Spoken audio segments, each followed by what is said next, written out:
Le matin de bonne heure du jeudi 1er juillet, j'ai eu une intuition, je me suis dit, je vais regarder dans Facebook si elle n'aurait pas ouvert d'autres comptes, la Caroline Christa Bernard. Et j'en avais déjà bloqué avant, et je me suis aperçue qu'il y en avait un à coup sûr qui était à elle, et un autre douteux. Donc il y en a un des deux où j'ai laissé 2 commentaires du style, elle fait de la poésie soi-disant, c'est très cucu ce qu'elle fait par rapport à ce que je fais.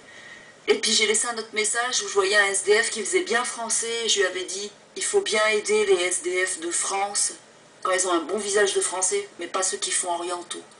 Parce que tu les laisserais crever de faim dehors. Qu'elle aide bien les SDF qui font bien français, et ceux qui ont une tête d'étranger les laisse bien crever dans la rue. Voilà. Donc je me suis aperçue qu'elle m'épiait dans Facebook, encore à nouveau, malgré que je l'avais bloqué avant, et en mettant une photo de mec, donc c'est pas très courageux de sa part. Il m'accuse dans l'article de Riposte laïque que je suis une messagerie voilée, ce qui est très mesquin, et ça laisse sous-entendre des choses dont on voit tout de suite où ça en vient. Mais moi je dirais que Caroline Christa Bernard, c'est une femme voilée, parce que finalement quand elle m'épie dans mon Facebook, de ce qui est posté publiquement, elle m'épie mais avec une photo de mec. Donc quelque part elle se voile la face, qu'elle le veuille ou non, même si elle n'est pas islamiste. J'ai trouvé bizarre qu'elle m'épie, j'ai regardé sur Google, et puis j'ai vu un lien. J'ai à peine cliqué que je savais que c'était pour me descendre et me référencer aux islamistes, aux musulmans, etc. Je savais d'avance à quoi j'allais m'attendre, une descente. Mais par contre, ce que j'avais pas prévu, c'est qu'elle me salisse au-delà, publiée comme si j'étais une personnalité publique. Là, je trouve qu'elle va trop loin.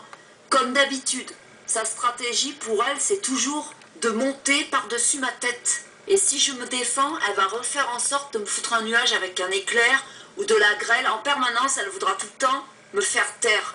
C'est pas en m'asphyxiant la vie, et ce n'est pas non plus en me bâillonnant, que t'arriveras à me fermer ma gueule. Parce que c'est toi qui veux me mettre une muselière, et non moi. Contrairement à ce qui est dit dans le sale article, ce sale vomi de ripourri laïque, alias riposte laïque.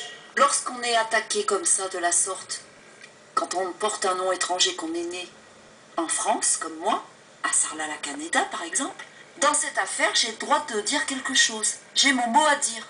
Parce que je suis quand même une victime d'un harcèlement costaud, acharné exclusivement sur moi.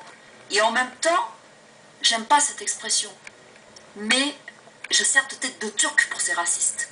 Donc, leur discrimination raciale qu'ils ont pour tout l'ensemble des gens qui portent des noms étrangers ou des étrangers qui sont dans ce pays, ils me la font porter sur moi. Ce qui est très désagréable. Et puis quelque part, je me sens prise en otage d'une histoire auquel j'ai rien à voir. Parce que je ne suis pas musulmane, j'ai jamais lu le Coran, je ne suis pas pour le voile, mais j'embête pas les autres, chacun fait ce qu'il veut. Il y a plein de religions, il y a plein de divergences, et il faut cohabiter et faire en sorte de ne pas se prendre la tête avec les autres. Moi, j'approuve pas tout des religions des autres, mais je vais pas militer contre. J'ai autre chose à faire, franchement. Après, c'est au gouvernement de voir ce qu'il faut ou ce qu'il ne faut pas pour notre pays. Je crois que là où il faut taper, c'est pas sur les étrangers, c'est sur les voleurs qui nous gouvernent.